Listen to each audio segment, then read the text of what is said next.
பல்லடத்துலேருந்துங்க ஒரு 31 கிலோமீட்டர் இல்லைங்க, பெரிய வெட்டிங்க ஏரியாவில் ஒரு 2.5 ஏக்கர் விற்பனைக்கு வந்துருக்குதுங்க. இதுதான் மெட்டல் ரோடுங்க. ஒரு சைடு பார்த்தீங்கன்னா மெட்டல் ரோடுங்க, ஒரு சைடு வந்து பஞ்சாயத்து மண் ரோடுங்க. இந்த காடு பார்த்தீங்கன்னா உங்களுக்கு பெரிய வெட்டியிலேருந்துங்க ஒரு 4.5 கிலோமீட்டரில் இந்த பூமி அமைஞ்சிருக்குதுங்க. பஸ் ரோட்லேருந்து பார்த்தீங்கன்னா உங்களுக்கு ஒரு 200 மீட்டர் தூரத்துக்கு வந்து பஞ்சாயத்து மண் ரோடு வழியாக வந்துக்கலாங்க. இல்லைனாலும் வந்து இந்த மெட்டல் ரோடு வழியாக உள்ளே வந்துக்கலாங்க. பூமிக்கு பார்த்தீங்கன்னா உங்களுக்கு கிழவர சைடும் மேவர சைடும் 2 பக்கமே வந்து தட வசதி இருக்குதுங்க. காடு பார்த்தீங்கன்னா உங்களுக்கு கிழமை நிலையாக அமைஞ்சிருக்குதுங்க. உங்களுக்கு அக்கம் பக்கமெல்லாம் பார்த்தீங்கன்னா உங்களுக்கு ஃபுல்லாகவே பார்த்தீங்கன்னா உங்களுக்கு வீடுகளாக இருக்குதுங்க. சுற்றி தென்னந்தோப்புங்க. பூமிக்கு பார்த்தீங்கன்னா உங்களுக்கு தெற்கோட்டில் வந்து கிழமையில் வந்து பென்சிங் வந்துருங்க. இதுதான் அந்த பென்சிங்க. மண்ணுன்னு பார்த்தீங்கன்னா உங்களுக்கு அருமையான செம்மண் பூமிங்க. இந்த ப்ராப்பர்ட்டிக்கு வந்து கிணறோ சர்வீஸோ கிடையாதுங்க. பிஏபி வாய்க்க தண்ணி மட்டும் பாயுங்க. இந்த ப்ராப்பர்ட்டி வந்து இன்வெஸ்ட்மெண்ட்டுக்கு, விவசாயம் பண்ணுறதுக்கு, தென்னந்தோப்பு பண்ணுறதுக்குலாம் அருமையான ப்ராப்பர்ட்டிங்க.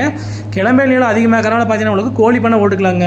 இப்போ நம்ம பூமி பார்த்தீங்கன்னா உங்களுக்கு தெம்பரம் வந்து தென்னந்தோப்பு தான் இருக்குதுங்க. மொத்த ஏரியா பார்த்தீங்கன்னா உங்களுக்கு 2.5 ஏக்கராங்க. இதோட ரேட்டுன்னு பார்த்தீங்கன்னா உங்களுக்கு ஒரு ஏக்கர் 45 லட்ச ரூபா விலை சொல்கிறாங்க. மொத்தம் பார்த்தீங்கன்னா உங்களுக்கு 2.5 ஏக்கராங்க. போர் ஓட்டினாலோ இல்லை கிணறு ஓட்டினாலும் நல்லா தண்ணியாகுங்க. விவசாயம் பண்ணுறதுக்கு இது அருமையான பிளாண்டுங்க. பக்கத்துலேயே வந்து பிஏபி கிளை வைக்கல் போயிட்டு இருக்குதுங்க. பஸ் ரூட்டுக்கு ரொம்ப பக்கத்துலேயே ப்ராப்பர்ட்டி அமைஞ்சிருக்குதுங்க. கரெக்டாக உங்களுக்கு பல்லடம் முடிமலை மெயின் ரோடு வந்தீங்கன்னா உங்களுக்கு 4.5 கிலோமீட்டர்லேயே பூமிக்கு ரீச் ஆகிடலாங்க. பூமியும் பார்த்தீங்கன்னா உங்களுக்கு வாஸ்து முறைப்படி அமைஞ்சிருக்குதுங்க. இதான் வந்து மேகோட்டில் இருக்கிற பஞ்சாயத்து மண் ரோடுங்க. மெயின் ரோடு வந்து கரெக்டாக உங்களுக்கு 300 மீட்டர் தூரங்க. மொத்த ஏரியா பார்த்தீங்கன்னா உங்களுக்கு 2.5 ஏக்கராங்க. ரேட் பார்த்தீங்கன்னா உங்களுக்கு ஒரு ஏக்கர் 45 லட்ச ரூபா விலை சொல்கிறாங்க. மொத்தம் வந்து 2.5 ஏக்கராங்க.